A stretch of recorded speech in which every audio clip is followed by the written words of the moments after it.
Okay, so right now guys ay nandito na tayo ngayon sa Camayo Resort, located nga dito sa May Samal Island. And makikita nyo dito, ito yung tinatawag nilang Samal map na ano, makikita nyo dito guys. Yun. So ang swimming pool nito is inspired sa Samal Island na ano, na mapa. So basically nice siya. And ito naman yung kanyang room. And basically this is our second time na dito. Ayun. Yun.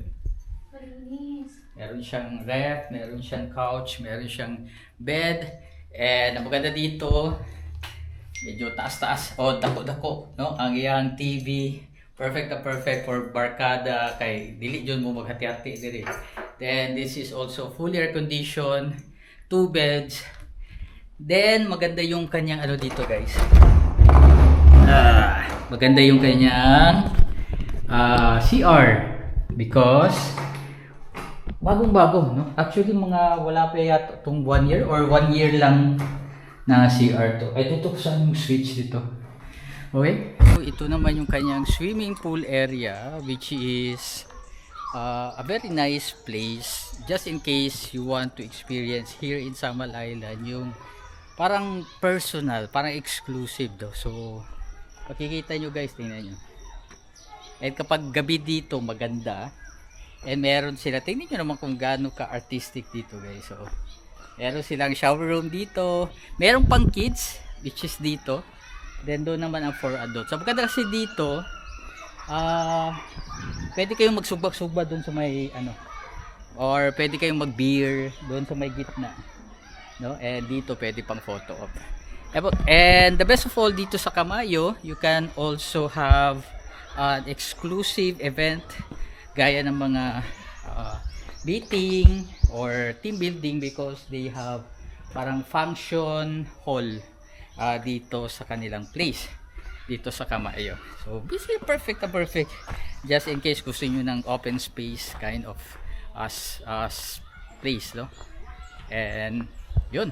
And dito naman yung kanilang area which is just in case gusto mong mag-ano, chill sa dagat.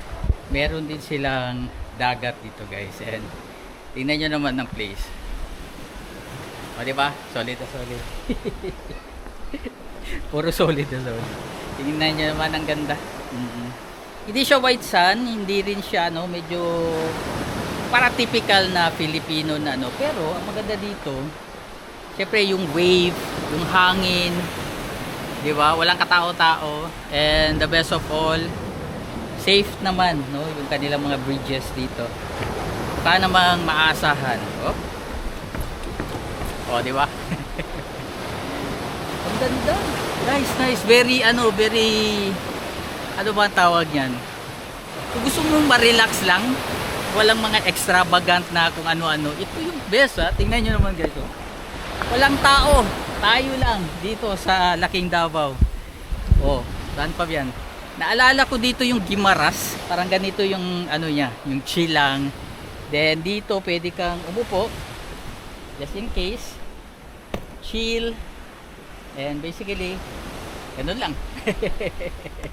So magpapadrone lang tayo guys. Let's go.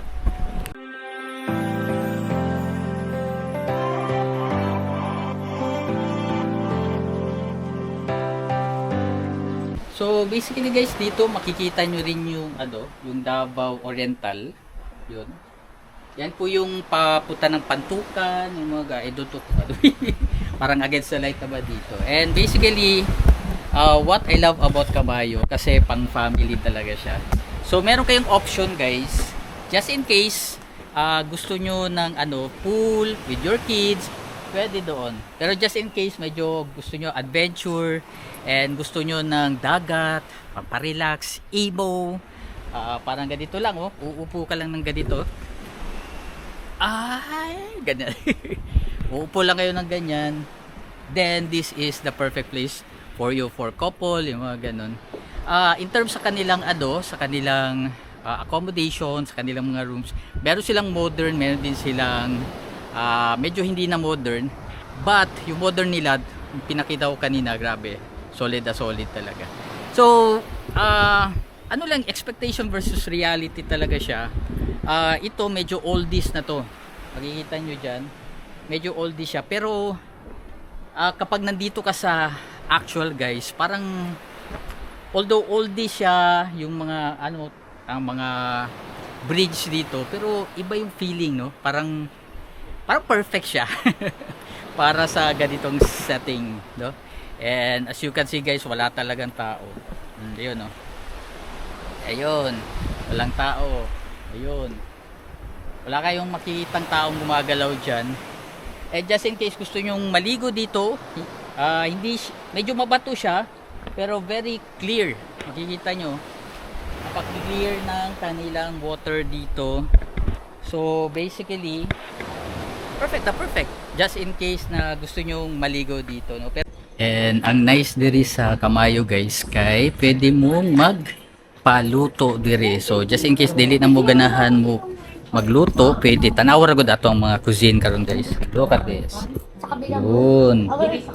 Silay pisayang manok, kinilaw, naapot silay mangga.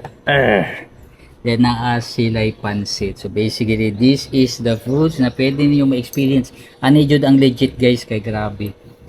Unsa ni siya, bisayang manok, native chicken from Samal Island. So let's go na.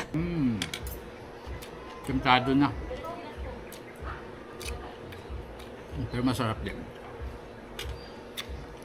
Okay, so right now guys, that's it, Pansit, our travel vlog here sa Kamayo Beach Resort located ga dito sa Samal Island. So for the review guys, basically simple lang jud ang place, no? Perfect for family and barkada, and ang nice mong jud diri na akay option. Pwede ka magdagat, but just in case ganahan jud kag white sand, then don't worry, kay naapod sila nindot na swimming pool. Makita ninyo diri, no? So kung tanawon ninyo guys, mura jud kag gi-exclusive nimo ang resort. Kay tanawa ra wa joy naligo, no? Ging anak kanindot diri, kay mura syag ano guys, mura syag naa kay privacy jud, no? Kung diri ka sa Kamayo Beach Resort. And very decent ang ilahang swimming pool, dili alang-alang. So nice yun siya, to be fair. And syempre, gusto unta na ko maligo, pero wala ko kadala o panligo. So need yun na to gusto unta na maligo, no? But okay lang yun. So I hope yun nagustuhan ninyo ang atong episode for today. This is Kokoy of Laking Davao. Daghang salamat.